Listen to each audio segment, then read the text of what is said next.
Ce n'est pas juste du football, c'est une histoire qui s'écrit sous vos yeux. La Coupe d'Afrique des Nations 2025 arrive et Nouraya Group vous invite à vivre une expérience unique au Maroc.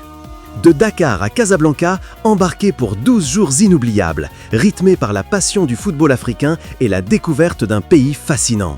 Vibrez dans des stades enflammés, soutenez vos équipes préférées et plongez dans l'ambiance magique de la CAN. Avec Nouraya Group, tout est pensé pour vous. Vol, hôtel confortable, accès garanti au match, visites culturelles, excursions et assistance 24 heures sur 24. Et pour les plus passionnés, profitez d'un programme VIP exclusif entre confort, détente et émotions fortes.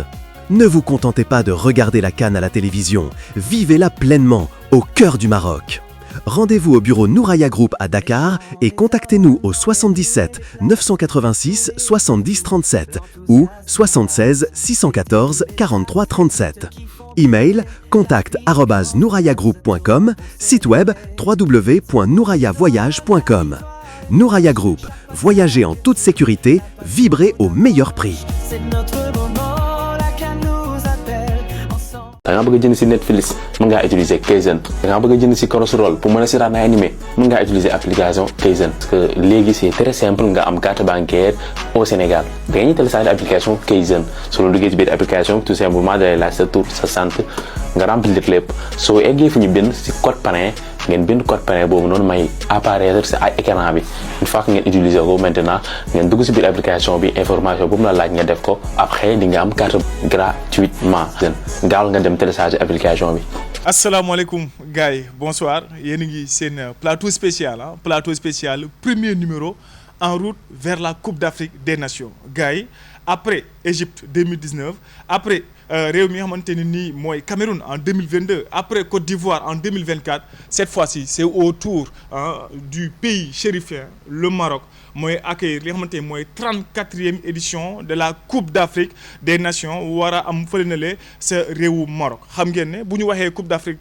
des Nations rek sunu xel dafay dem si les Lions du Sénégal nga xamante ne nii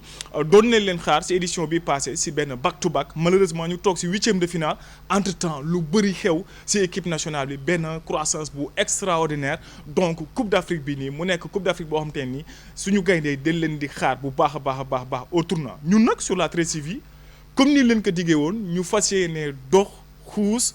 dem si li nga xamante ni mooy Coupe d'Afrique bi mais Coupe d'Afrique bii nii nag balaa ñu koy jébbal Maroc dañuy waaxu nànk jébbal ko waa Médina tey c'est suñu premier numéro de en route vers la CAN waa Médina ñoo organiser wala ñoo recevoir entre guillemets li nga xamante ne nii mooy Coupe d'Afrique des Nations à notre manière ñun sur la 13TV tey nag ñoo am mbégte ak contentement dalal benn ndaana benn figure boo xamante nii kenn dootu ko présenter ci footballu Sénégal wala sax ci football africain sax d'une manière générale la ñuy wax mu nekk benn voix boo xamante nii dafay résonner fii ci Dakar di résonner ci Sénégal mais également di résonner ci Afrique ñu bëri ràññaale ko ndigeex liggéey bu am solo bi muy def sur le plan local ñu am benn invité de taille boo xamante nii moom ak groupe am ñooñu dalal fii nii nga xamante nii mooy Five ñu fas yéene nag waxtaan ak moom waxtaan bu am solo dara du leen rëcc par rapport ak jëmmu jooju noonu balaa ma leen koy présenter xam ngeen ne comme d'habitude à ma gauche j'ai le grand journaliste moom balaa maa dee mu ne ma bul ma wax journaliste wala bul ma wax consultant man journaliste la mais man moom amul problème Malick Sarr maa ngi lay nuyu. waaw ñu ngi lay fay bu baax Papa Laye di nuyu tey daanaka Médina bu ñu indi fii ci Five ci décor bi spécial pour préparer CAN bi comme ni nga ko waxee. di nuyu tamit invité bi bu baax xam naa ne balaa maa sàcc di ko présenter. sàcc de du ma la ko baal plateau lébu la nag mbokkam lébu la ñun lébu yi ñooy dalal suñu mbokkam lébu waaye am na beneenam lébu bu nekk ci wet gi jógee fële na la sa Bargny bàcc Samba si maa ngi lay nuyu. ñu ngi lay ziar Papa Laye di la nuyu bu baax di gërëm également par rapport ak li nga xamante ne tey mooy la première émission bi ñu war a jëmale ci CAN bi ñu jëm fële ca Maroc di la nuyu bu baax di nuyu El Hadj Malick di nuyu équipe technique bi ak ñu àndal tey fi nga xamante ne mooy Five pour dalal fi ndaanaan bi nga wax donc on nommé di téye tour bi ba si kanam pour bàyyi suspense bi donc loolu moo ñu dajale fii tey jërëjëf. suspense bi dafay jeex damay daal di dikk si ki nga xamante ni moom leen invité comme ni ma leen ko waxee léegi nii rek sa voix ça compte ku seetaan daaw final coupe du Sénégal xam ne contribué na si soxali wala si yëkkati vraiment footballu Sénégal c'est la passion c'est l'amour ku ko xool xam ne c'est un vrai passionné te ku ko xool également sa xel dina dem si benn club un des clubs phares du championnat du Sénégal mën nañ ko tuddee sunu Real Madrid du championnat muy ASC les Jaraaf match Jaraaf sans Baxaaw bisaab la bu amul sukkër Baxaaw le maestro maa ngi lay nuyu di la ziyaare ak waa groupe Asiko Baxaaw Asiko family maa ngi ñëw si yéen Baxaaw maa ngi lay nuyu. Papa la maa ngi lay fay maa ngi nuyu sama ñaari ndaanaan ñu toog fii nii. jaajëf di nuyu Asiko family bu baax a baax di nuyu waa Medina waaw di la jaajëfee bu baax a baax. maa ngi lay jaajëfal bu baax a baax waa Asiko ngeen nuyu ñu rek si benn 30 secondes ñu xool noo leen ñuy nuyoo. salaamaaleykum bismillah moom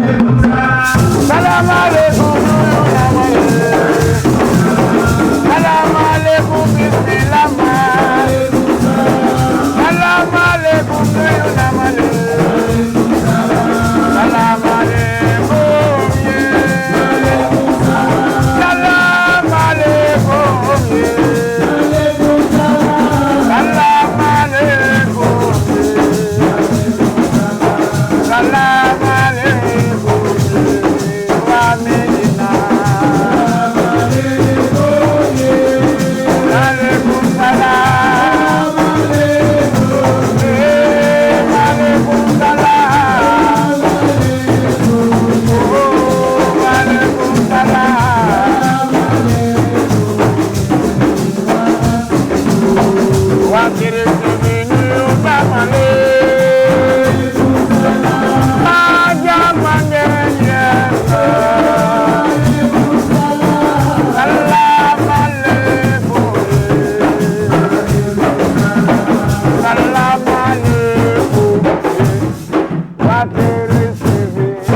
loolu mooy nuyoo Baxaaw ak le groupe Asiko Family donc on va entrer Samba dans le vif du sujet ñu ngi jëm vers la Coupe d'Afrique des Nations jour ji quasiment moins 23 jours la ñu wax pour Coupe d'Afrique des Nations tàmbale fële na le sa réewu Maroc équipe nationale du Sénégal ñu koy xaar au tournant mais Samba am ay information yoo xamante ne nii mu ngi ñuy dab si côté yi muy un joueur boo xamante ni vraiment absence am ça commence à parler du côté des médias mais également la sortie de son coach muy Cesc Fabregas ak Assane Diao Fabregas course contre la montre bi Assane Diao teg est-ce que nekkul di batailler psychologiquement pour retenir booy bi mu mën a ñëw en équipe nationale. loolu on pouvait s'y attendre parce que xam na ne tamit Assane Diao les conditions avec lesquelles jot na ñëw Sénégal parce que c'était une rude bataille entre le coach national muy ki nga xamante ne mooy Pape Thiaw ak ki nga xamante ne mooy le coach de son club waxuma sax Espagne yi nga xamante ne tey bëggoon nañ ko jël mais comme c'est un Espagnol bon il tirait à son côté il tirait aux côtés de l'Espagne pour ñu mën a décrocher booy bi malheureusement pour eux Pape Thiaw un bon Sénégalais il est parti voir la famille du garçon après peut-être ak si comme ni ñu koy waxee éducation ak respect bi mu am ci famille donc loolu joué na si ba mu mën a nangu ñëw pour football Sénégal mais après tout ce qui s'en est suivi mooy que espagnol yi bàyyiwuñu ñàkk bàyyi bi moo waral tey peut-être gosse bi mu nekkee si ay tolof dernièrement am ay blessures ñoom ils sont montés au créneau commencé wax ne ko Sénégal peut-être mënoon ñu jël ay joueurs yoo xamante ne ils sont blessés wala ils reviennent de blessure bëgg leen forcer football loo alors que gis nañu aussi de l'autre côté la fédération au moins ils ont fait un communiqué pouvant au moins peut-être démentir li nga xamante ne espagnol yi wax nañ ko pour éviter polémique boobu gën a jëm kaw wala di am lu muy jéem a yàq si psychologie xale bi parce que tamit c'est un jeune donc Pape mu ngi nekk di def liggéey boobu tamit et à côté il a ses autres plans yi nga xamante ne jot na ko décrocher notamment si dernière fenêtre FIFA yi andi ki nga xamante ne mooy Ibrahima Mbaye pour pallier un peu par rapport à une éventualité absence de ki nga xamante ne mooy Assane Diao. Alors naka nga gisee également démarche fédération bi parce que on dirait que ils se sont pas laissés faire. Ah mais c'est logique parce que tamit xam nga football am na fa xamante ne benn niveau bu fa tollee au niveau mondial diplomatie da siy dugg donc forcément il va falloir peut-être fédération bi am taxawaay bu mu war a am ba xam ne peut-être ñi nga xamante ne moo ëmb football bi di FIFA du mën a jam Sénégal par rapport ak club bi peut-être li nga xamante ne commencé woon nañ ko avancer parce que jusque là peut-être dégguñu équipe nationale Espagne def benn avance c'est plutôt le coach espagnol ki nga xamante mooy Cesc Fabregas nekkoon fële ci Barcelone yore actuellement Como bi nga xamante ne fa la Assane Diao di football c'est lui qui monte toujours pour di sànni ay xeeram mais tamit la fédération sénégalaise de football ne s'est pas laissé faire ils ont sorti un communiqué disant que booy bi muy ñëw il est venu avec une blessure ñoom bi ñu ko gisee ne peut-être kii mënul woon def li nga xamante ne moom lañ doon xaar ci moom contre Brésil ak match Kenya bi ñu doon joué ils ont préféré le libérer bàyyi ko mu delluwaat clubam donc peut-être bi mu génnee wax ñoom aussi ils ont amené leur droit de réponse te bi ñu ko defee peut-être le monde du football a compris que ne peut-être ñoom ñoo bëggoon andi beneen peut-être ay discussions ak ay détails foo xamante ne jaru ko woon mais Sénégalais yi xam nañ ne peut-être aujourd'hui Assane mënoon na andi un plus par rapport ak équipe nationale bi parce que c'est un jeune de 17 ans donc c'est pas donné à n'importe quelle équipe africaine de décrocher des binationaux à cet âge donc am na lu ñu doon xaar ci moom malheureusement peut-être blessure bi nga xamante ne contracté donc peut-être mën na wàññi ay chance am pour qu'il soit sélectionné pour la CAN 2025. Pour qu'il soit sélectionné pour la CAN 2024 alors 2025 du moins nekk na ay situation yoo xamante ni beesul mën nañu wax ci footballu Sénégal parce qu'on se rappelle du cas Ismaïla Sarr. waaw moment bi ñu toll nii CAN bi di soog a ñëw di waajal ñëw nii club yi dañuy def lu ñu mën instant nii pour jéem a téye seen joueur képp ku ci xaw a am blessure bu ndaw rek dinañ jéem a def lépp lu ñu mën pour mën a grignoter ay semaines wala ay jours pour mën a téye joueur bi instant nii moom comme ni ñuy wax ay tànk bukki la ñuy commencé di teg tàmm nañ ko te chaque fois bu CAN di jublu rek dañuy wax Sénégal rek mais africains yëpp yu qualifié actuellement noonu la ñuy daj ak seeni ay joueurs ñu gis ne même ay Habib Diarra da ngay gis ay wax yu sew yu si xaw a commencé di am ñii sax yëpp c'est yëpp dañuy jéem a teg ay pression rek pour jéem a flancher loo sélection yi mais fédération bi moom am na antécédent surtout ak Ismaïla Sarr moo tax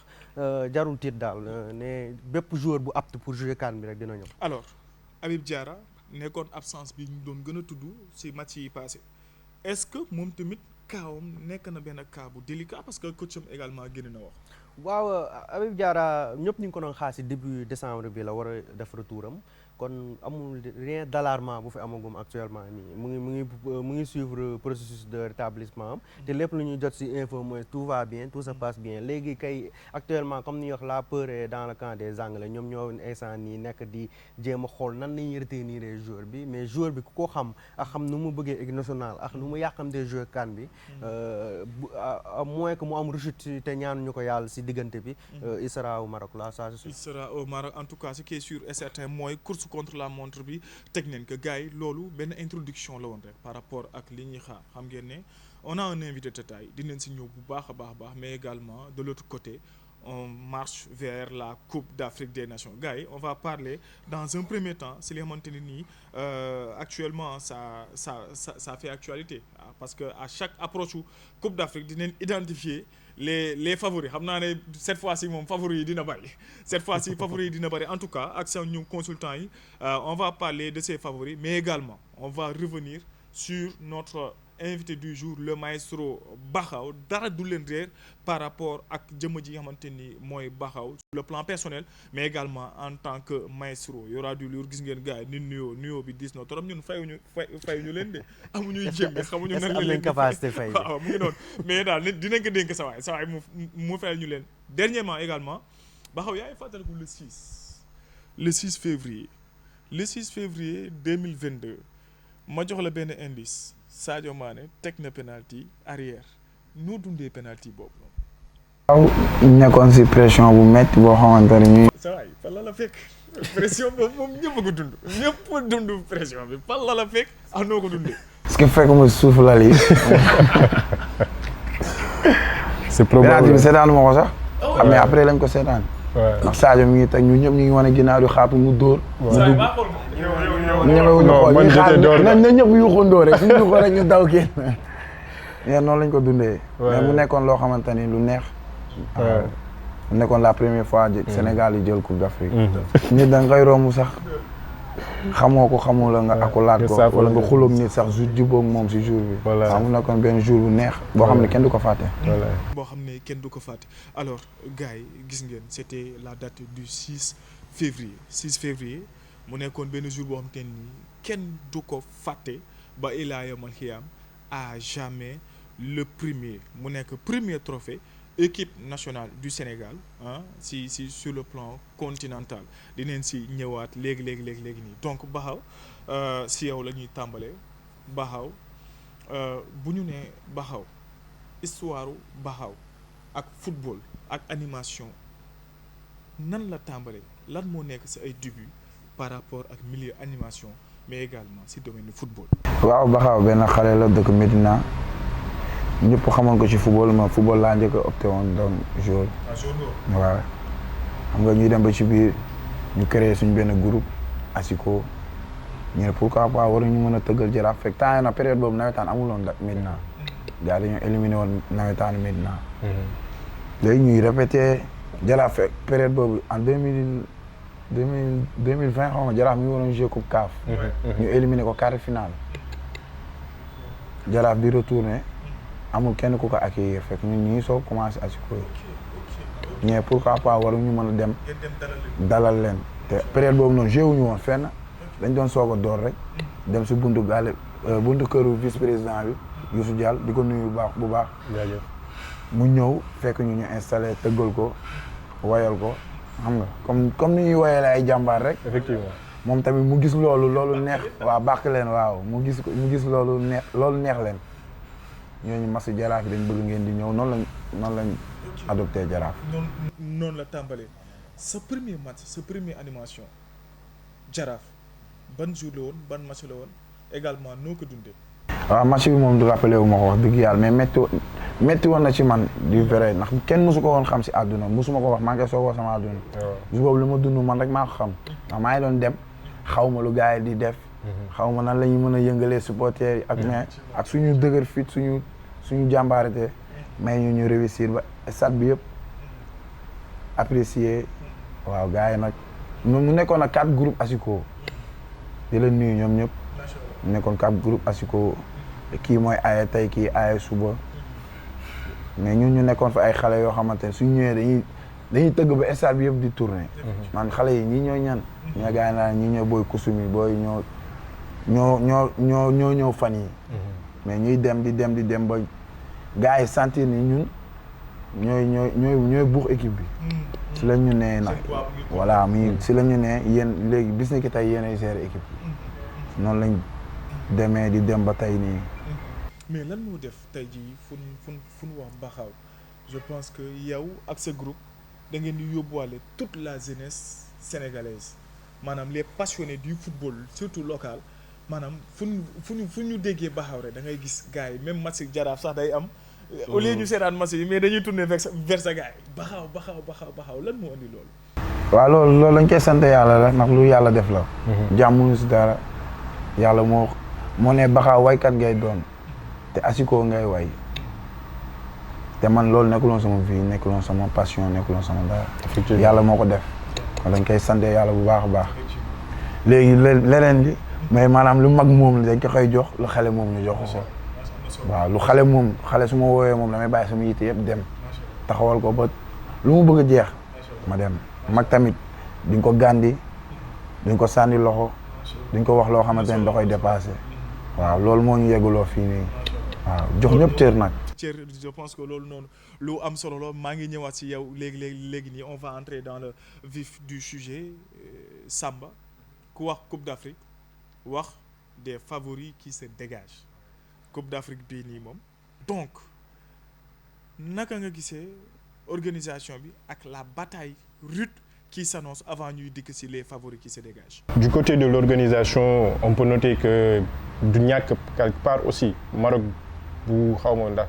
c'est une première ou pas ñoom ñu mën a dajale autant d'équipes 24 équipes ci benn Coupe d'Afrique ça risque d'être très lourd en termes d'organisation parce que xam nga Afrique ak ses réalités peut-être on peut s'adapter par rapport ñi nga xamante ne c'est à l'Occident, que ce soit en Amérique du Sud, parce que foofu dañuy organiser de grandes compétitions. Parce qu'aujourd'hui, la Coupe d'Afrique, disons que c'est la 4e grande compétition en sport dans le monde, après les JOJ, la Coupe du Monde et Coupe d'Europe. Donc aujourd'hui, tey bu fekkee Maroc dalal na 24 équipes après Côte d'Ivoire bi mu ko defee en 2023 dañuy jàpp ne pays maghrébins yi dañu am seen spécificité par rapport ak Afrique subsaharienne. Par rapport ak dañ naan peut-être ñoom ñoo gën a jege sax Europe ñoo gën a nekk ay tubaab donc dund bi foofu lay gën a changer par rapport ak ni nga mën a adopté woo loo doon def Côte d'Ivoire wala nga doon ko def Cameroun. Donc aujourd'hui normalement les autorités marocaines boo gisee ils ont même mis en place benn système de visa électronique pour mën a sigg ñi nga xamante ne sax ñoo war a ñëw seen dëkk. Et ils ont déterminé cette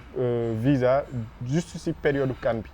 ñun Sénégal connaissant ak relation yi nga xamante ne diplomatique très proche yi ñu jot a am ak le royaume chérifien on a eu la chance pendant toutes ces années Sénégalais du dem Maroc di am visa mais bii sax dañ leen ci inclure pour wane ne ce défi d'organisation ils tiennent à relever ça pour éviter mu am benn couac ak lépp lu jëm ci wàllu comment dirais-je géopolitique. Parce que dañuy xool coow li am seen digganteeg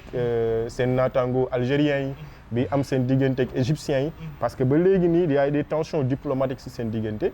ak li nga xamante ne peut-être ñun ñëpp xam nañ ko mooy l'immigration te Maroc nekk benn zone de tampon entre Afrique ak Europe donc yooyu yëpp c'est des choses yoo xamante ne politiquement autorités marocaines yi bien vrai que bëgg nañu dalal Afrique bëgg nañu dalal le monde du sport parce que il se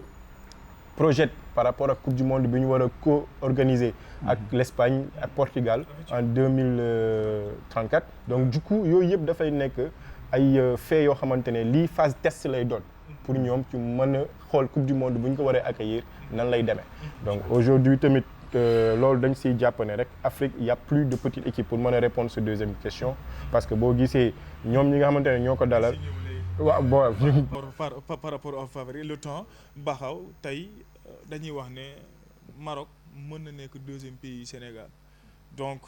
un pays frère lañ koy tuddee Maroc organisé Coupe d'Afrique au-delà de moom pays organisateur est-ce que yéen itam du côté de l'engouement ak Sénégalais yi fa nekk du xaw a nekk benn avantage ndax uute na quand même beneen dëkk organisé ko. waaw Maroc waaw dem naa fa demati fa ñaari yoon. macha allah xam naa Sénégalais yi nekk bëri nañ fa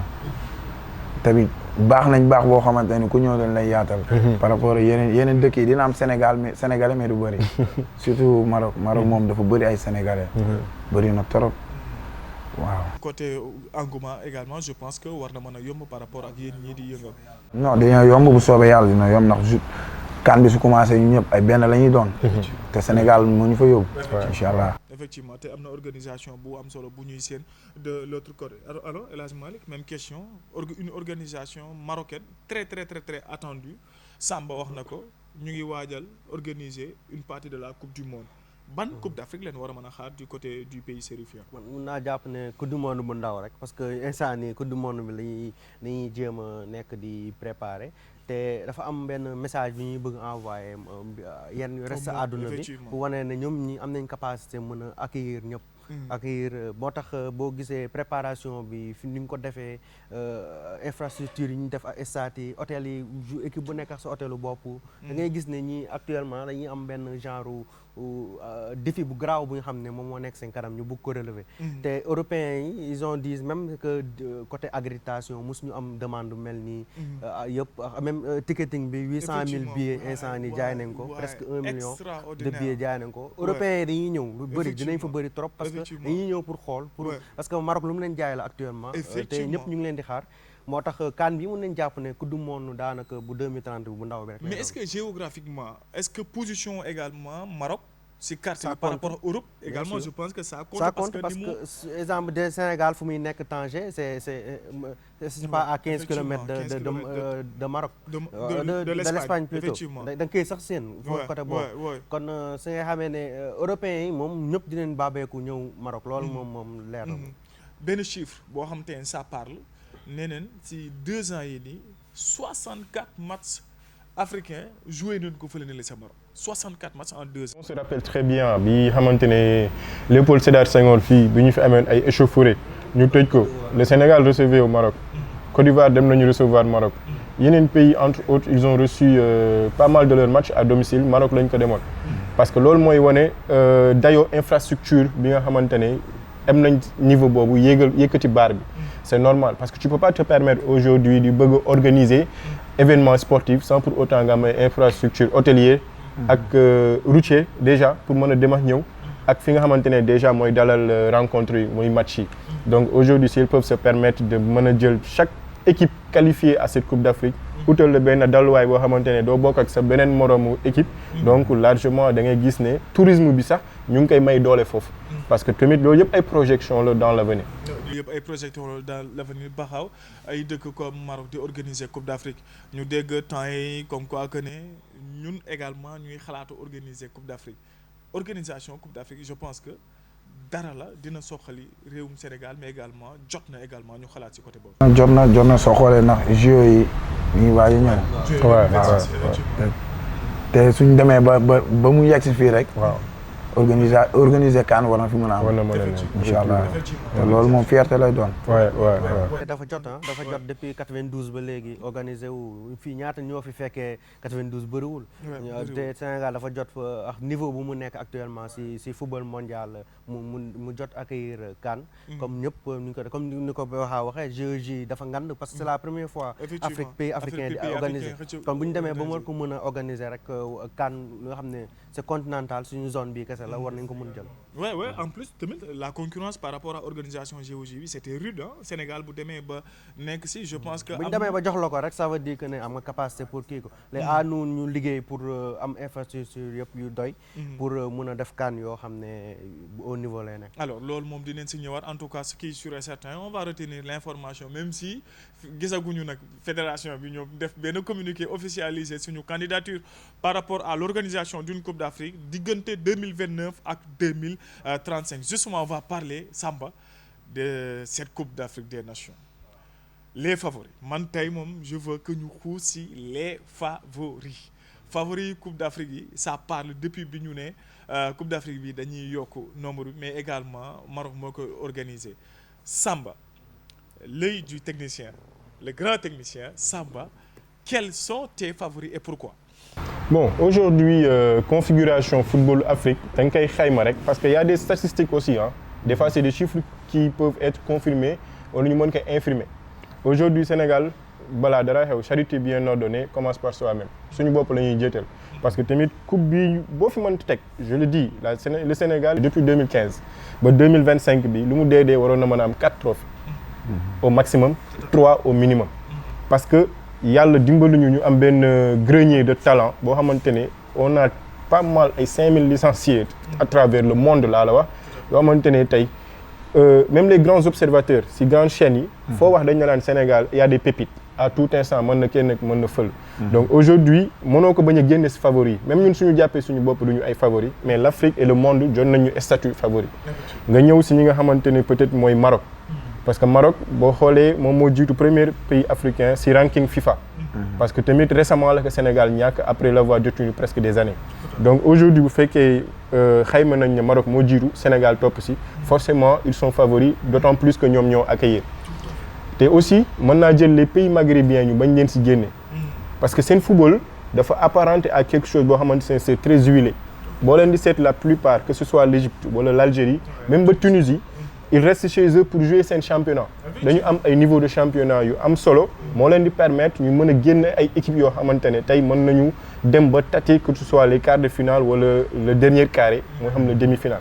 donc ñooñu aussi mën loo leen génne ci favori boo doon xayma ci 5 tu vas sortir au moins 2 ou 3 pays maghrébins que ce soit le Maroc Égypte à la place de l'Algérie wala l'Algérie à la place de l'Égypte donc loolu xam na ne assez souvent dañ koy gis CAN bi ñu génnee en 2019 2022 également boo demee ci quart de finale yi fekk nga fa ñaar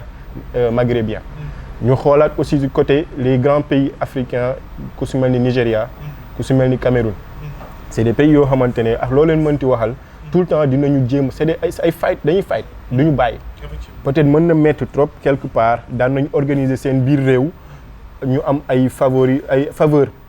arbitrage ñu mën si génne mais récemment da ngay gis ne bu ñu génnee rek ak xarala yu mujj yi que ce soit VAR bi wala goal line et tout ça dañ leen di xaw a recadrer ñu xaw a perdre faveur boobu ñu amoon si yeneen pays donc loolu moo xaw a wàññi seen doole mais quelque part mën nañ leen accepter loolu à part ça peut-être Cameroun Nigéria Congo parce que dañu am benn brin de sursaut. heureusement ba tudd nga ko dinaa si ñëw léegi nii mais Samba en entendant Samba je pense que mettre na l'accent sur les pays du nord par rapport aux favoris. waaw maghrébin yi dinañ ñëw en doole parce que comme ni ñuy wax déjà côté rivalité bi déjà parce que Maroc mooy organisé ñoom ñëpp Tunisie Algérie Égypte ñëpp dañuy ñëwee en masse pour déjà un objectif yi fexe ba Cameroun ba Maroc du gagné. parce que ñoom loolu mooy seen plaisir. parce que ñoom bëgguñu loolu. waaw te ñoom ñett ñëpp am nañ daanaka am nañ équipe. effectivement pour ñëw concourir si kii bi. si CAN bi. maintenant si favori yi man su ma doon dindi Algérie laay dindi parce que depuis 2019 bu mu gagné génnul poule. génn poule kon waaw je crois turam rek actuellement moo fi ne ba jusqu'à preuve du contraire mu wane leneen Samba ku mu fàttee cité mooy champion en titre bi Côte d'Ivoire parce que si même si c'est pas spectaculaire comme ni ñuy wax mais équipe la boo xam mu ñuy gagné depuis boobu mu ñuy gagné te mondial bi éliminatoire bi encaissé wul benn but waaw te loolu yëpp c'est à ñu mettre ko comme ni ñuy wax grande nation la tamit da nga koy respecté te bu ñuy ñëw si Maroc bi mën nañ leen xaar bu baax mais daanaka ñooy équipe bi mais l'équipe surprise moom dëgg boo xam ne bu ko ñëpp bàyyi xel te bàyyi bu ñu dindee wàllum tour rek RDC la nañ ko bàyyi xel bu baax RDC la loolu dinaa si ñëwaat léegi mais on va revenir par rapport au pays organisateur est-ce que le fait que ñu nekk si benn poste si benn balance maanaam ñu gëj a jël Coupe d'Afrique depuis ay at mu ngi nii si ginnaaw Maroc mais également ñu organiser Coupe d'Afrique bi à domicile est-ce que loolu narul nekk benn genre pression par rapport ak pays chérif loolu kay amul sax kii Maroc CAN bi moo nar a gën a metti si pays organisateurs yi si yi nga seraan yëpp parce que CAN la boo xam ne ñëpp nee nañ dafa war a gagner nga tabax sa dëkk comme ba ñàkkul dara am say joueur Hakimi bi xam ne mooy ballon d'or africain prétendant sax ballon d'or mondial la woon nga am sa lépp force yëpp nga am ay genre ay Brahim Diaz des joueurs yu joué ay Real ak yëpp pression bi dafa bëri trop te pression boobu mooy seen premier adversaire balaa ñuy jouer qui que ce soit parce que match d'ouverture bi rek adversaire bi gaa daanaka nee naa ko bul def dara yow toogal di seraan Maroc ak supporter mi parce que ak joueurs yi dinañ gis ay joueurs yu frustré yu crispé waaw dañuy fasu ay yaram yu fasu di nga ko gis wala dara parce que dafa metti quoi ñëpp di la xaar waaw ñoom ñuy noonu non baxaaw si ñun dañ ko soxla mais Maroc loolu la ñuy xaar si moom parce que ñëpp xaar nañ ko ne minimum day dem final effectivement après pour mu jël coupe bi te loolu si football kenn du ne tel trophée kii moo koy jël te commencé guñu loolu amul si sport sax laay wax balaa wala football et je pense que syndrome boobu noonu également mën na nekk danger parce que gisoon neen fi champion en titre bi ngay wax ni in extremis dafa sonnoon li ma lay wax tout à l'heure xam nga boo gisee tout à l'heure même El Hadj Malick il a bien fait de me rappeler cela que le champion en titre aussi mënoo ko génnee si favori yi mais aujourd'hui mooy li ma lay wax football toll na foo xamante ne tubaab yi dugal nañ seen loxo bu baax a baax dugal seen loxo mooy la technologie bi ñu dugal si biir football nul t'était peut-être quelques couacs yoo xamante ne mën na échapper parce que des fois les réalités du football africain dafa am lu technologie taxaw du ñàkk ñu bañ a dugal seen galgal c'est ce qui a posé le problème au Sénégal si huitième de finale boobu ba mu ñàkk ko de façon ba nga xamante ne c'était incompréhensible mais amul sur le papier benn joueur Côte d'Ivoire bu mënoon taxaw ne carrément ñoom mën nañu gagner Sénégal parce que bien vrai qu'ils avaient la pression du public et tout ça mais l'entente peut-être mën na fa am mais l'efficacité wala le collectif n'y était pas peut-être am nañu la chance du vainqueur moo fa ñëw souffler ñu mën a gagner mais peut-être on peut leur accepter cela mais bon si li Coupe d'Afrique bi ñu jëm nii je leur verrai même pas peut-être en quart de finale. maa ngi si ñëw léegi nii ndax am na également sans information bu mu joxe mais loolu mérité na ñu yaatal si également damay revenir si yow Baxaaw tey jii nii on parle de Baxaaw de Jaraaf tey jii nii lan mooy sa histoire amour lan moo indi passion bi sa diggante ak équipe bi xamante ni mooy ASC les Jaraaf de Dakar. Jaraaf soo nee Baxaaw Médina la dëkk te Jaraaf base Médina la Jaraaf de Dakar la ñuy wax mais actuellement Jaraaf de la Médina la ñuy wax ndax Jaraaf moom instant yii nii majorité bi yëpp Médina lañ dëkk te ñun tamit dañ juddu fekk suñu papa ak suñu ay maam wala suñu ay xaritu papa di jouer Jaraaf daañu woon dem stade mais dañuy toog di seetaan télé mais bañ màggee di dem stade di seetaan bay ràññee bi di bëgg loolu moo ñu sonal rek waaw loolu moo ñu sonal. lu ma la bëgg a laaj mooy balaa ngeen di dem match dafa am da ngeen di répéter préparer ko nan lay demee. non match yi instant yi nii période bi ñu toll nii moom répétition yi dina jafe ndax chaque jour dañuy tëgg H24 kay lundi ba dimanche dañuy tëgg des fois dinañ sàcc suñu bopp nii xaw a làqatu fekkee dañu génnee yu bees dem tëggal ko suñu bopp foo xamante ni kenn du ko gis suñu demee stade dañ ko tari. mais dañu gis ne supporter ak relation am ak joueur dafa kii parce que joueur dafa soxla supporter pour football yow lan mooy seen relation joueur Jaraaf yi actuellement. waaw gars yi moom dañ ma bëgg wax dëgg yàlla dañ ma bëgg ñoom suñu ñëwee rek man la ñu njëkk a laajte. waaye saafante ak man bëggee ak man xam nga man tamit ma jox leen lu ñu moom dalal leen wan leen fii seen kër la comme ni mu nekkee suñu kër. ëppale mu leen fi dara. yéenay football ñu ñoo leen di bégal. waaw ñu ñooy neexal ci kaw yéen soo leen neexalee si suuf dinañ mën a ànd. waaw loolu moo waral sama liaison ak joueurs yi. di leen béggee bu baax di leen wax li fi xew nii rek la mën a demee football moo demee noonu. mais incha allah dinañ dem waaw. yàgg bu soobee yàlla incha allah rabbi dinañ si ñëw mais man damay approfondir par rapport ak question ma journée bi. tey par exemple am ngeen derby bi léegi moom Jaraaf moom presque équipe bu championnat yëpp. moom leen def derby bi ku si dara jeex Jaraaf. asiko mais la moo tax loolu kii Baxaw lu tax à chaque fois maanaam yéen bu ngeen dajee équipe bu manti doon non Jaraaf dañ koy waaw dañuy mobiliser Jaraaf la ñuy jouer Jaraaf la ñuy jouer. ñun lu ñuy def dafa naturel. waaw macha allah. waaw macha allah ñun lu ñuy def dafa naturel maanaam dañuy ñëw lu ne si ñun dañuy génnee nit ñi. ànd ak ñun si li ñuy def. mu neex leen xam nga su leen neexuloon nit ñi moom fu ñu toog la ñuy toog def nii match kereem stade mais gars yi ngay gis dañuy ñëw stade duñu faale diw mooy diw ñun ñëpp benn la ñuy doon. supporter ko ba mu jeex. après ñu def mais suñuy jeeg Jaraaf da ngay gis équipe bi dañuy def mobilisation wala ñu dugal ay lettres si réseau bi naan Jaraaf ñii ñëw na gars yi ñëw gars yi lañ sol plastique ak ñii lañ sol maillot yi mais xam nga man mii sax dama siy sonn Baxaaw yow suñu la ñëwee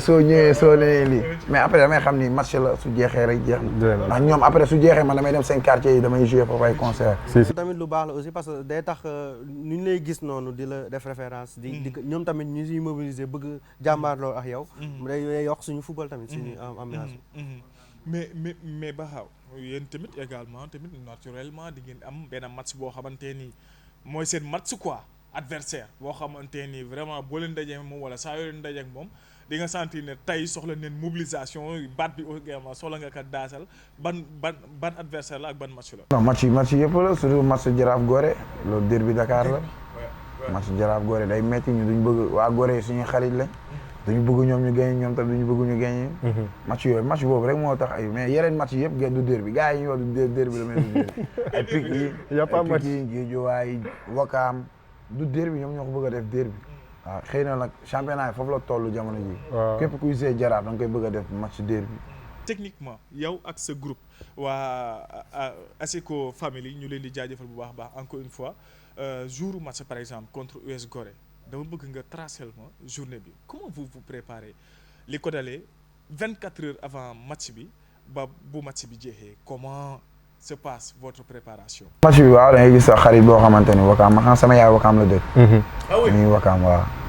da ngay gis kenn ku la woon ne la Baxaw suñu leen jàppee man tamit suñu leen jàppee suba genre loolu la ñuy fanaanoo suñu yeewoo nag duñ ndékki sax añ sax duñ ko tal dinañ ndékki mais duñ tal añ takk plastique yi wala takk fermé yi yéeg ci kaar yi ñuy yéeg ci scooter yi dem stade mais soo duggee stade rek soo xoolee adversaire bi nu mu indee. yow da ngay bëgg def lu raw waaw loolu moom lu mu indi da ngay mel ni sax ku la xabtal dañ la xabtal te dara du la dal maanaam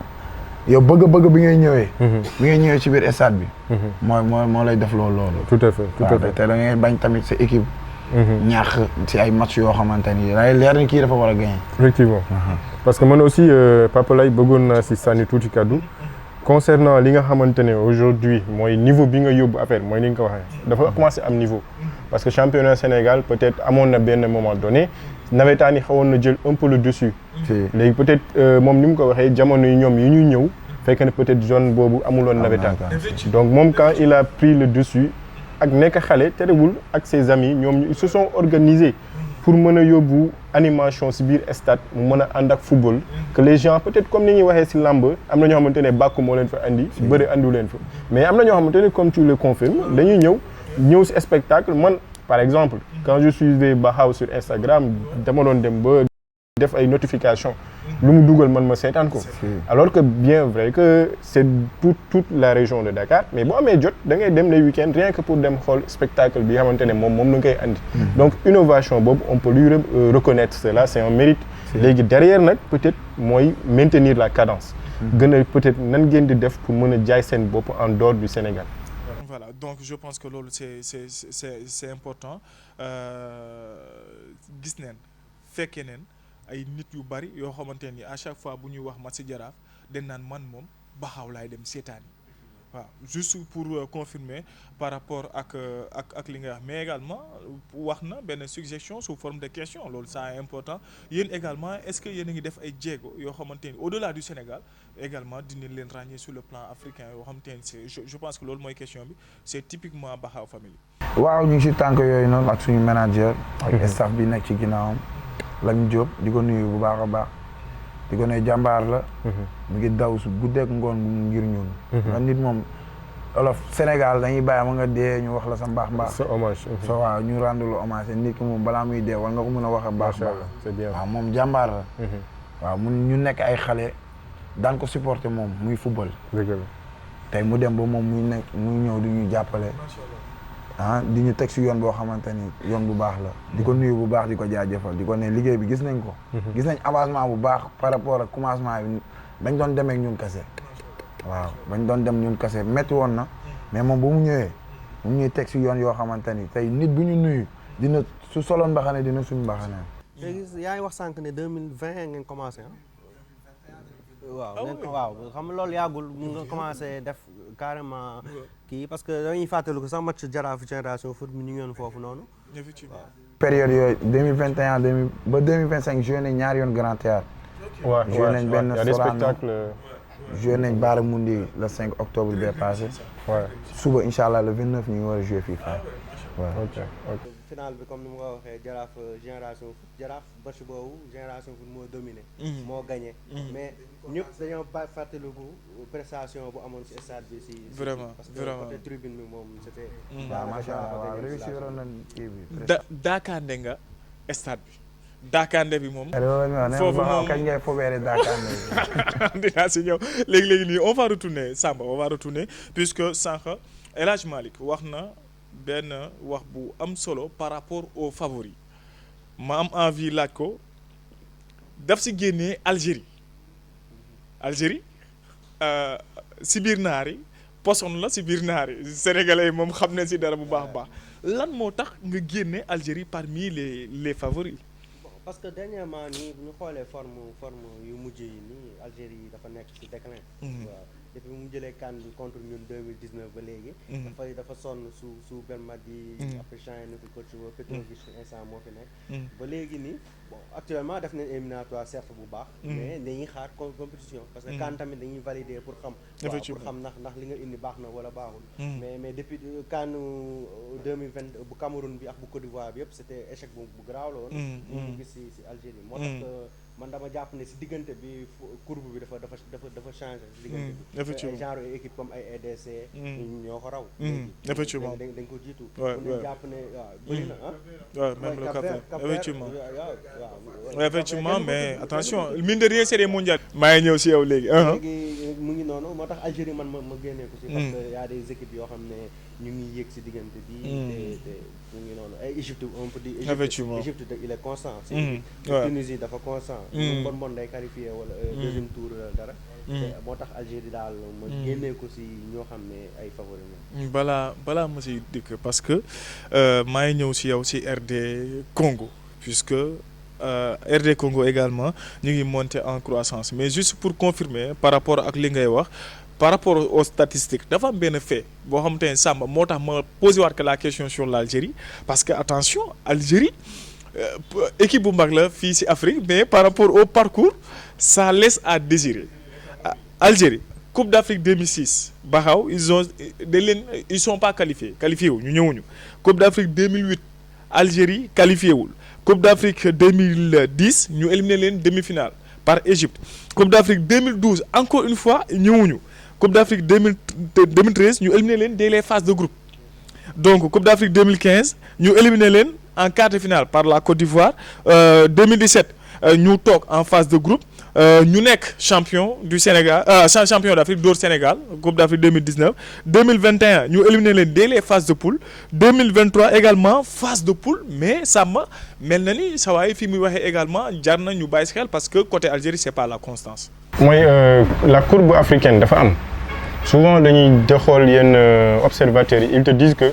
Afrique bu duñ toll nii c'est comme un championnat bu am en Europe dañ na naan ndax am na. Ligue 1 en Afrique ak Ligue 2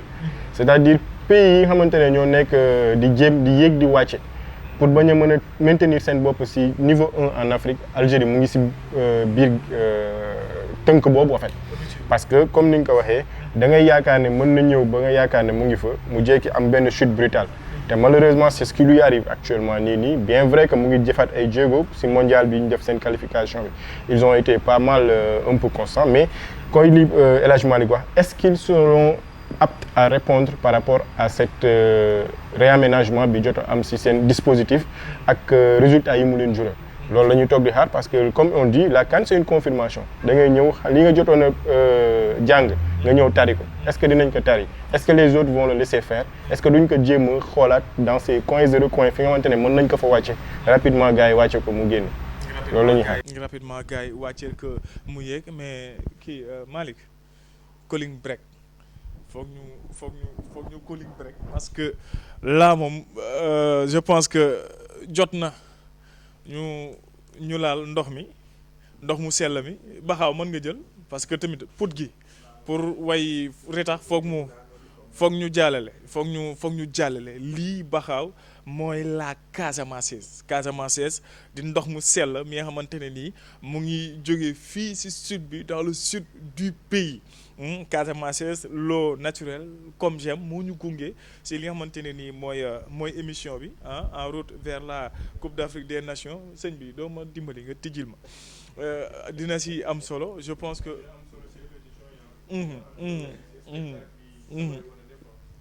dina ci am solo waa Asiko famille maa leen di recommander la Casamance ngeen koy jël mais Baxaw sa gars yi ñoom tamit dañuy dem Coupe d'Afrique gars yi waa Asiko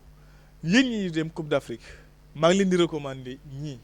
ñoom ñooy suñu sponsor par rapport ak émission bi ñoo ñuy accompagner ñii ñooy groupe Norea Baxaw waa Norea dañu proposer ñaar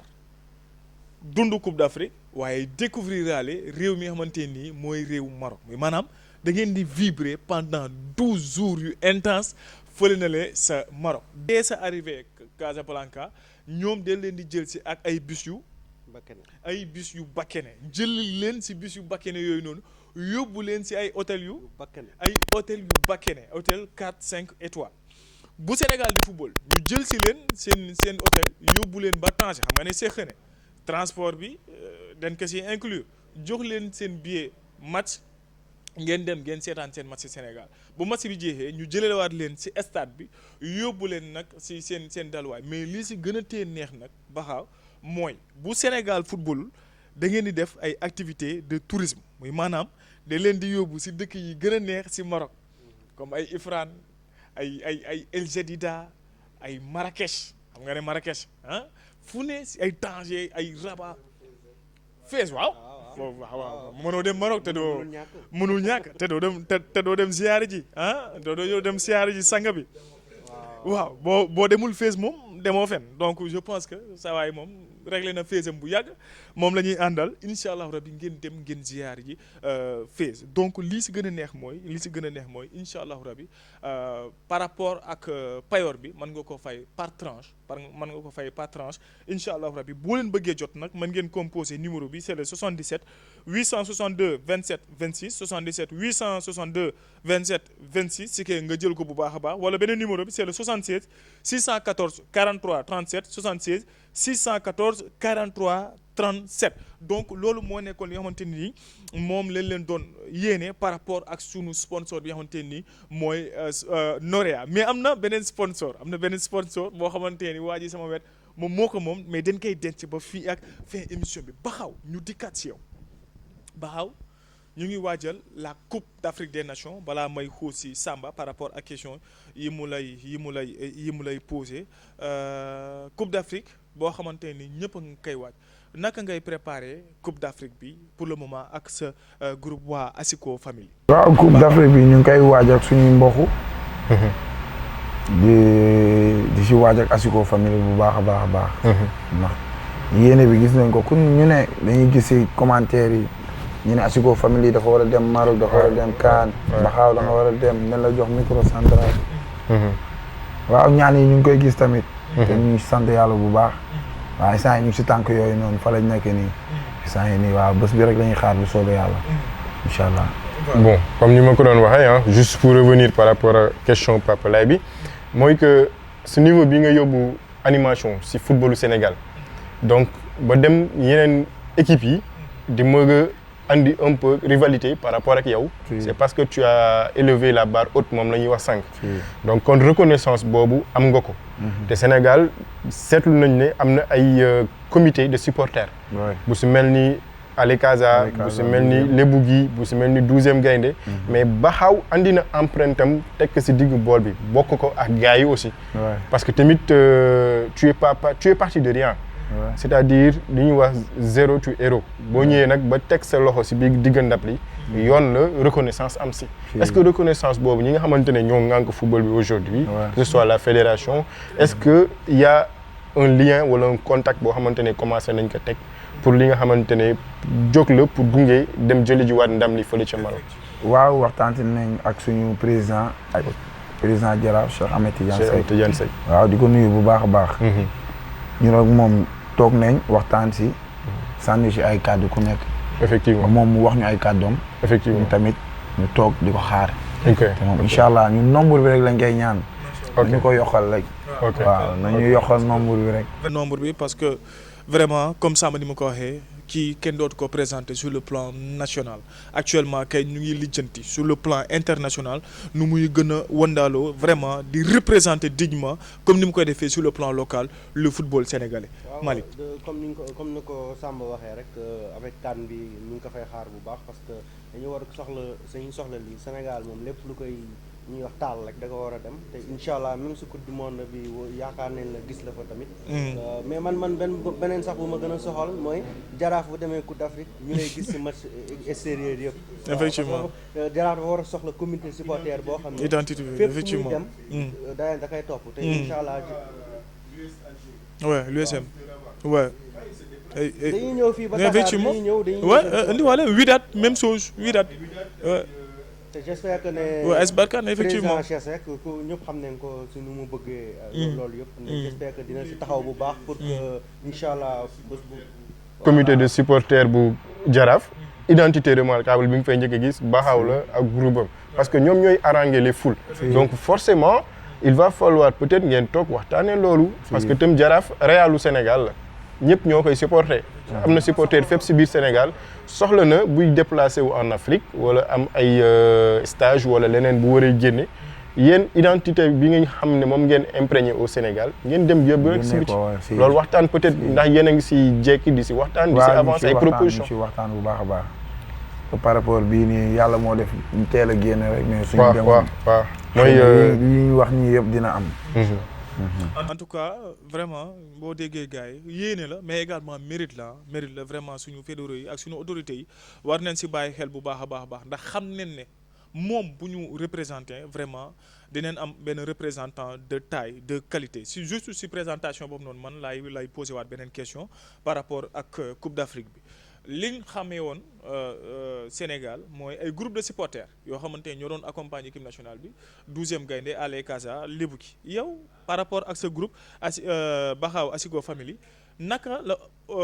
participation bi di demee ndax yéen boo leen demee da ngeen di ànd ak 12e gaynde wala dina am benn touche personnelle naka lay demee quoi naka ngeen di organiser wu par rapport à animation jour de match Sénégal. waaw touche personnelle bi est-ce que du nekk suñu génnee stade bi. ok. hors stade. waaw hors stade mais suñu demee stade gëm naa ne ñun ñëpp ñoo na benn drapeau bi la version rouge. moom la ñuy daw. incha allah gëm naa ñun ñëppay doon benn ñu toog tëggandoo ko.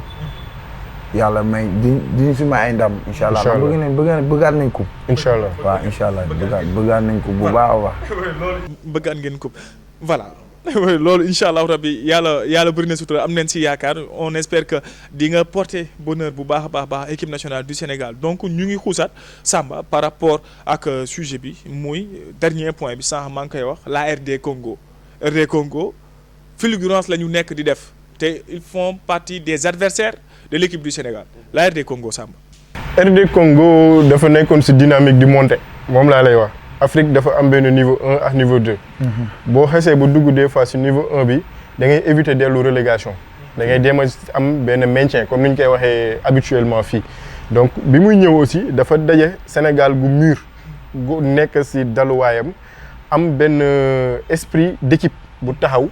am ay talent yu nekk ci biir te loolu day naxaree dëral comme gars yi nu ñu koy waxee en wolof. moo tax bi ñu ñëw fii à Dakar ils avaient eu la chance de décrocher benn match un point du nul. mooy peut-être quasiment les débuts de problème ak le coach sortant muy Aliou Cissé. parce que le Sénégal avait déjoué ba RD Congo ñëw dernière minute égaliser am brin d'espoir que ne fii mën nañu am dara mooy le fameux fimbu bi ñuy wax. donc aujourd'hui nag ñu taxaw ci loolu mais dañu fi fàtte woon ne sëñ Baxaaw mu ngi fi ak waa këram lu ñu fimbu gars yi ñëw yëngal affaire yi delluwaat ci gannaaw. mais nag techniquement bi ñu jonkonte ak ñoom encore ils ont su que y a une qualification à prendre mais le coach Pape Thiaw tamit ak xadar bi mu ñëwee ak technicité bi mu andi il avait la chance de pouvoir éteindre plutôt li nga xamante ne mooy les espoirs congolais. donc fële c'est stade des martyrs waxoon nañu le Sénégal sera maîtrisable. ñu gérer seen match en même pas 15 minutes ñu doon ñu deux yoo xamante ne kenn xamul lan la mais heureusement que le Sénégal a su réaménager son équipe andi ñi nga xamante ne ce sont les bons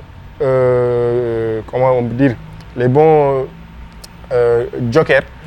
def ay remplaçants. ñu ñëw répondre pour rey match bi heureusement que loolu moo taxoon Sénégal fippu dóor leen mais nag aussi RD Congo dynamique boobu noonu moo tax mu mën a permettre mu mënoon dem si li nga xamante ne mooy barrage donc loolu doole jooju moom lay àndaale si Coupe d'Afrique ak cet esprit de revanchard contre le Sénégal si match de poule. dinañ si ñëw si yeneen numéro yi nga xamante ni moo ñuy xaar par rapport à en route vers la Coupe d'Afrique des Nations xam ngeen ne suñu première édition la suñu première sortie la avec le maestro notre invité du jour le grand maestro mais le maestro ñoom fi mu leen indi da ngeen di dajeek ñoom xam je pense que foofu tamit daakaande bi dina fa am yoon. dafa saf te daakaande bi muy ba États-Unis mondial. waaw dem Los Angeles Dakar ndege. Trump moom dina jëndee serpillère ba sonn alors Malick Sarr donc RD Congo également Samba compté na ko parmi les grands favoris c'est légitime non. waaw te RD Congo tamit même match bu muy tudd Sénégal. c'est une bonne préparation pour ñoom pour CAN bi. parce que ñoom ñi li ñuy jouer Sénégal 2 fois. teg si war ko jouer poule bi. dina tax beneen mag bu ñuy tase si yoon bi kooku danaa ko yërëm trop. parce que RDC lu muy jàngoonte Sénégal day defar da ngay defar. parce que yow booy jouer koo xam ne moo la mën. effectivement waaw da lay gën a jox doole. waaw tax complexe bu nga war a am doo ko am. ci yenn joueurs yi ba nga mën a am gestion de yenn temps fort temps faible yi di nga mën a am tamit moo tax EDC ku jara ragal la ku jara ragal la parce que équipe la boo xam ne daaw demi-finaliste effectivement waaw bu ñëwaatee ren nii avec joueurs yi ñu am nii et probablement mondialiste waaw probablement. Parce que normalement à 90% war nañ qualifié. Effectivement war nañ ko nañ jàpp ne EDC daal surprise yi ñu war a xaar la. En tout cas dinañ si gën a xuus si édition yi di ñëw encore une fois par rapport ak seen émission en route vers la Coupe d'Afrique des Nations. Alors gars yi ñu ngi quasiment à la fin à la fin de l'émission balaa ñuy tàbbi si suñu dernière partie boo xamante ne express tour de table lay doon balaa ñuy finir ak le maestro Bakhaw ak son groupe Bakhaw Asiko Family. Donc il faut c'est le moment ñu keyseniser. waaw ñu keyseniser Samba dégg nga ni ma ko waxee ñu keyseniser. pour émission bi ñëpp ñoo xam ne dañu war a jël. carte Bakhaw mais Bakhaw dañ koy jox carte waaye itam gars yi tamit xanaa tamit gars yi dañ leen jox ay carte keysen keyseniser. ñëpp ñu nar a utiliser Norea groupe balaa nga koy utiliser foog nga yor keysen. parce que keysen moom. carte la boo xam ne d'abord application la boo xam ne da nga koy télécharger. nga mën si def say xaalis sa portefeuille la boo électronique boo xam ne mën nga dem ak moom fu la neex. wala nga koy télécharger kay moom kay boo bëggee am si Norea mi keysen ngay jaar. saa jiitu na si. ngay télécharger recharger mën nga si épargner sax xaalis. boobu bi si soxla ak fin d'année bi xam ne incha allah war la fi fekk. war nga mën a. incha allah def say sérité foofu noonu à partir de keysen bi. incha allah boo ubbee rek da ngay am carte virtuelle. boo am carte virtuelle bi mën nga si def ay achat en ligne fu la neex si àdduna bi. bu la neexee fii ak yeneen dëkk yi wala bu fekkee da nga nekk extérieur tamit. nga def say achat fu la neex. bu fekkee doyu la am na ñoo xam ne moom carte ñu yor ko nii moo leen si neex. da ngay fay 7500 kese doo si dolli dara. nga am sa carte. nga mën a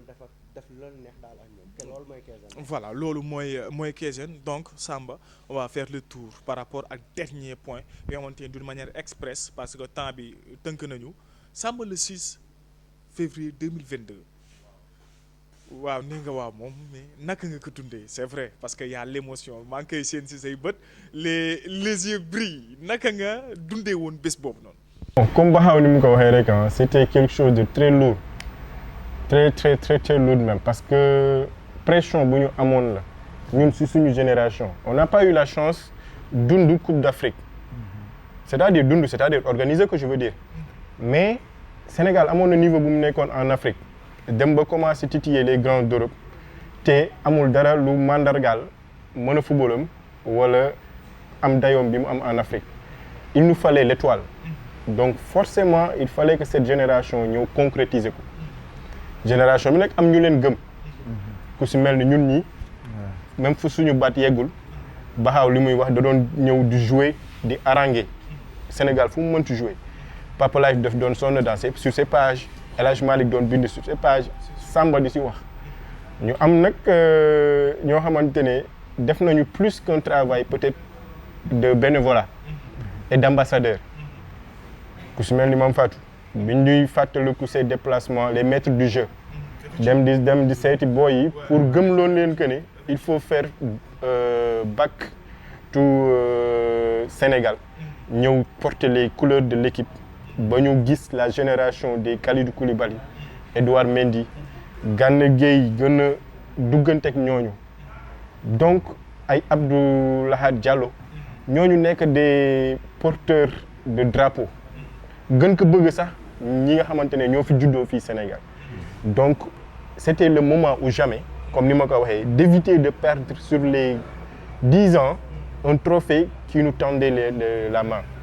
donc émotion boobu noonu moom lañ siy waxee ñun moom la ñuy dund moom la ñuy gis au soir du 6 février man j'étais dehors je pouvais même pas terminer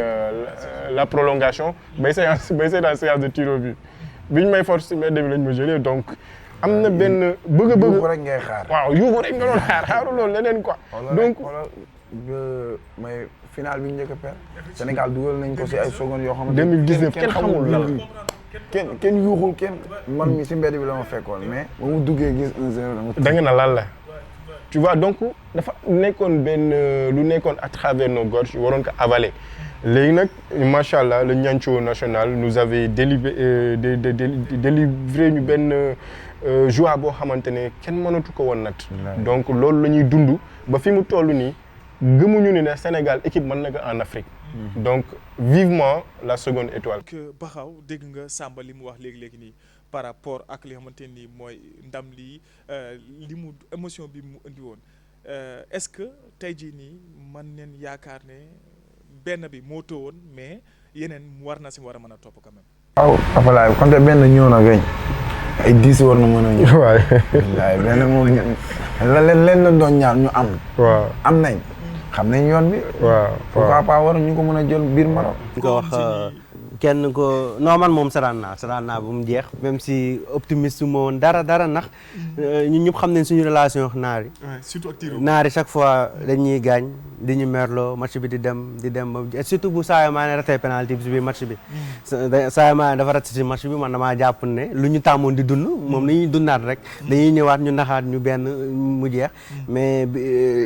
dernier penalty moom bu Sadio di dugg moo jox la anecdote bu Sadio dugalee penalty ñëpp jubilé leen ba mu des man ndax maa ngi xaar boo leen si fàttaloo ko bi mu ngi woote VAR di xool ndax li ñu góol bi ndax ay yëpp ça va pour te dire que ne wóolu moo woon sax ni ñun gagné neen ba dama doon toog ba gis ne ñi di daw bu ñu sifflé pour mu gëm ne waaw pour te dire que ne waaw nan la ñu naari traumatisé à chaque fois ne affaire bi c'est contre nous lay am te bés boobu daal yàlla def si ndox mu sedd gars yi dañu leen indiwaatal li xamante ni mooy les grands souvenirs les émotions de ce jour inoubliable pour footballu Sénégal soirée 6 février 2022 Samba nga xamante ni moo nekkoon suñu première étoile kenn dootu ko fàtte mais xew-xew dafa am le 10 décembre incha allah rabbi le 10 décembre dañ leen di indiwaatal le 6 février si le 10 décembre muy maanaam benn film benn projection boo xamante ni daf leen di replonger waat si émotion yi ngeen doon dund baxaw ñu la siy woo bu baax a baax fële sa grand théâtre Mame Fatou Ndoye journaliste boo xamante ni kenn dootu ko ràññaale fii si Sénégal fii si Afrique et partout dans le monde dafa def benn jàlloole bu rëy muy maanaam replonger waat ñu comme ni ma ko waxee sur la soirée du 6 février ñu war a toogaat fi ñu toogoon war a seetaanaat Sadio Mané mu war a dóoraat waaye cette fois-ci moom Samba bu du raté penalty bi en tout cas la date retenez bien la date les gars c'est le 10 décembre incha allah rabi dès 18h porte grand théâtre incha allah rabi dina tijjeeku baxaaw incha allah donc billets yi ku si bëgg a teew incha allah rabi c'est à partir de 5000 francs je pense que avec Samba incha allah rabi moo leen ko contacter par rapport au numéro yi ñu leen affiché incha allah rabi di ngeen mën a xam fi ngeen di jaar pour indi vraiment seen njaboot seen famille seen ay doom seen ay papa seen ay yaay même seen ay copines sax am na ñoo xam ne neen indi seen copine teew ak ñoom si biir vraiment grand théâtre dund ak ñoom li nga xamante nii mooy bés bi voilà ça va gérer animation bi vraiment mu nekk benn moment de communion avant ñuy dem ci Coupe d'Afrique ndax benn genre au revoir lay doon benn tàggatoo lay doon mais également sur la meilleure des manières ak souvenir Coupe d'Afrique comme Baxaw ni ma ko waxee léegi nii premier bi moo teewoon ñu savourer premier bi dem uti ji li nga xamante nii mooy deuxième donc Baxaw c'est la fin quasiment de l'émission ma am envie terminer ak 2 questions le temps waa groupe Asiko Family ñu nekk en place pour ñu bàyyi la rek nga bégal ñu ndax surtout am na loo ñu dencal depuis bi nga dalee accompagner équipe bu Jaraaf ci championnat local bi ban anecdote nga ñu mën a expliquer ci loo xam te ne ça t'a marqué à chaque fois boo koy xalaat dina doon lu neex wala peut-être dina doon lu naqari loo xam te ne war nañ koo war a mën a changer wala daal marqué na la ci sa parcours jusque là ci 4 ans yi. lu neex. waaw mooy suñu première bi ñuy ànd ak Jaraaf jëli coupe bi. coupe du Sénégal 2023. waaw loolu neexoon na torop. waaw tamit lu ñu gën am na tamit suñu benn parc bu ñu gën a metti tamit mooy suñu ñibbisi bu ñu Féris di gagné demi-finale coupe du Sénégal. équipe nationale gagné la demi-finale. Tiro bi lu waa Louga yi génn mel ni ay sax. loolu duñ ko mos a faat. billaay daxa ju ñu sànni ñu xeer lu ne la ñuy def. billaay non bii passé lañ dem waaw. Louga Médina sori na de loolu mënu leen kaa daw. mooy Louga yi wàccel yéegal wàccel mais sant yàlla rek après yi nga loolu jeex na dem nañ fa bégal leen si ay concert Asiko. loolu moo la si gën a marqué ban match nga gën a sentir sa bopp nga ñëw animé nga ko mais bi nga demee sa kër sentir nga fierté quoi vraiment Baxaw tey. am Guédiawaye 2023 demi-finale ba ñuy dem biir stade Ndiarène. muy stade Ndiarène Guédiawaye. match boobu noonu waaw. ban particularité la. boobu ñu si foofu noonu lépp lañ joxe. lu ñu am ak lu ñu amul lu ñu mën ak lu ñu mënul yëpp def nañ ko si match bi. poussé nañ équipe bi ba équipe am penalty waa Guédiawaye ne match bi amul. si lañ tasee match. effectivement. interrompre match bi waaye. loolu moom yéeme na alors Baxaw ñu gis. ñoom dañ leen sonal tamit. Iba Mar tamit mu ne nañu 3-0 biir Iba Mar ji. ñu fekk leen foofu tamit 3-3 tamit waaw. alors là également ñu gis ay images yu rafet par rapport ak yow si stade yi duñ fàtte stade Ngalandou Diouf AGEL contre équipe yoo xamante ni mooy Jaraaf ñu yëkkati la jox la drapeau AGEL yow nga téye sa micro drapeau Jaraaf nekk si wet gi ban message ngay lancer aux passionnés du foot local ndax gis nañ ne deuxième journée violence yi commencé ancrer vraiment stade yi lan mooy sa message avant waa groupe Asiko ngay rejoindre waa groupe. ga football jaxasewul day boole. mais Sénégal soo gisee actuellement championnat Sénégal gars yi dañ ko jëlee dënn. te waruñu ko jëlee dënn lii match la te day jeex su jeexee tey Papa Laay sama mbokk la. tey match bu mu tax ma mer ak moom su jeexee après dama koy romb di ruus. na lépp di rafet xam ni football bi fii lay des ku ko jël déwén da ngay ñëwaat championnat bi demoo beneen championnat di ko see fii nga koy seewaatee. dëgg la di leen wax gars yi nañ bàyyi loolu xel bu baax a baax ñun ñëpp ñoo bokk ndey ñoo bokk bàyyi. waaw non à la violence dañuy ñaan fépp nag. macha allah bépp sport. macha allah waaw jàmm rek lañ bëgg. non à la violence moom la Baxaw le maestro woote le temps ñu bàyyi ko mu rejoindre li xamante ni mooy son groupe Baxaw Asiko ñu tàggoo ñu je pense que noonu la ñuy tëjee émission bi lii moo nekk seen première émission en route vers la CAN ak la 13TV ñu ànd si ak la Casamançaise l'eau naturelle comme j'aime mais également Norea nga xamante ni vraiment ñooy borom fukki bés ak ñaari ñooy borom 12 jours yi fële sa Coupe d'Afrique bi mais également Kaysen nga xamante ni vraiment si poos yi dina si am solo bu baax a baax donc ñu am mbégte vraiment contentement ak fierté dalal le maestro Baxaw moom ma mbokkam lébu la ma mbokkam laayen la laay Moxtaar mu ngi wax léegi nii buñ jaxasoowee buñ demee appel ba laa koy xaar bu boobaa moo may jëndal percal donc ce fut un grand plaisir vraiment ànd ak moom ci émission bi ak avec mes deux consultants vraiment mes grands consultants déglu ngeen pertinence vraiment seen ay analyse mais également du ñu jeexal Baxaw te jaajëfal ñu bu baax a baax Lamine Diop manager vraiment de Baxaw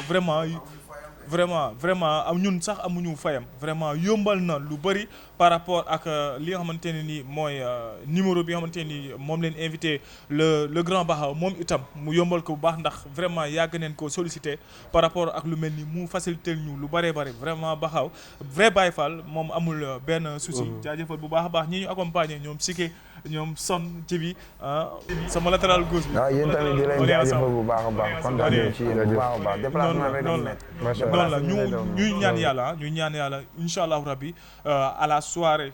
du 18 janvier ñu ñëw ak li nga xamante ni mooy trophée bi bu ko defee ñu ñëwaat ci baax. bu ko defee ñu ñëwaat ci yëngalaat. non boobaa réussir sañ koy defee. donc lii la doon à travers seen première émission en route vers la Coupe d'Afrique ñu ñuy xaar ñu si beneen quartier si beneen secteur ak yeneen i invité incha allahu rabbi ak vraiment la 13TV donc Baxaw ñu bàyyi la rek. nga ànd Sénégal la gars yi ñu dem ñu tàggoo par rapport ak équipe nationale bi mais également avec le groupe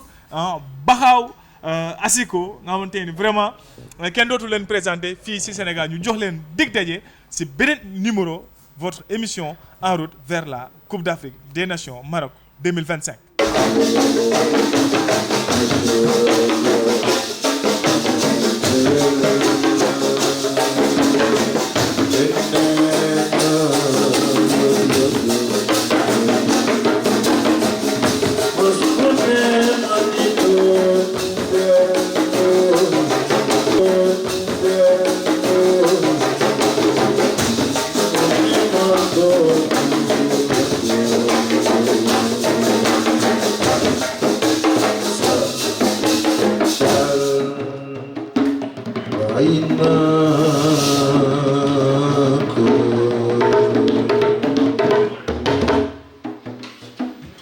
fekkee bëggatu la delloo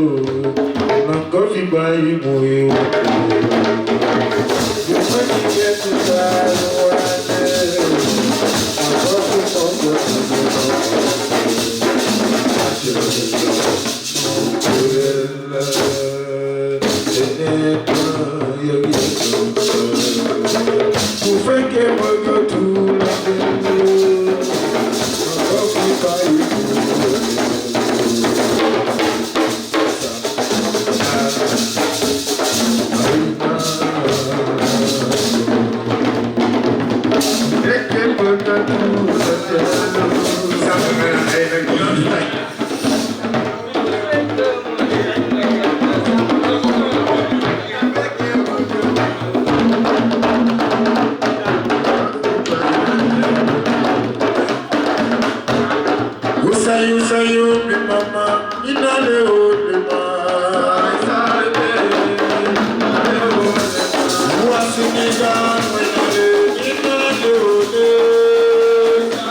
Ce n'est pas juste du football, c'est une histoire qui s'écrit sous vos yeux. La Coupe d'Afrique des Nations 2025 arrive et Nouraya Group vous invite à vivre une expérience unique au Maroc.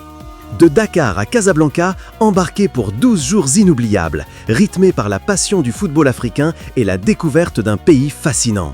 Vibrez dans des stades enflammés, soutenez vos équipes préférées et plongez dans l'ambiance magique de la CAN.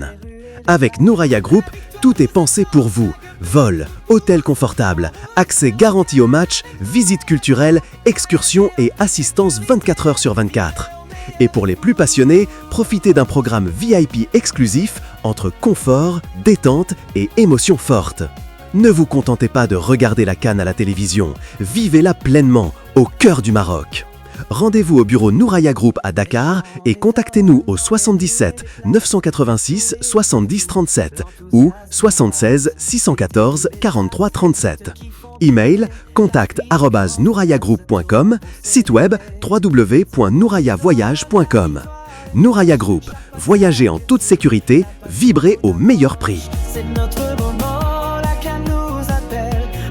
da nga bëgg jënd ci Netflix mën ngaa utiliser Kaizen da nga bëgg jënd ci Crunchyroll pour mën a seetaan ay animé mën ngaa utiliser application Kaizen parce que léegi c'est très simple nga am carte bancaire au Sénégal da ngay télécharger application Kaizen soo duggee ci biir application tout simplement day laaj sa tur sa sant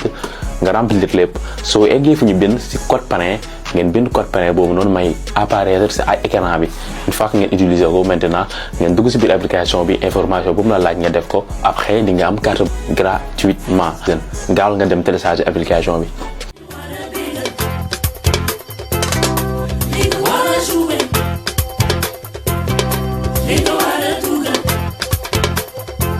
Yeah.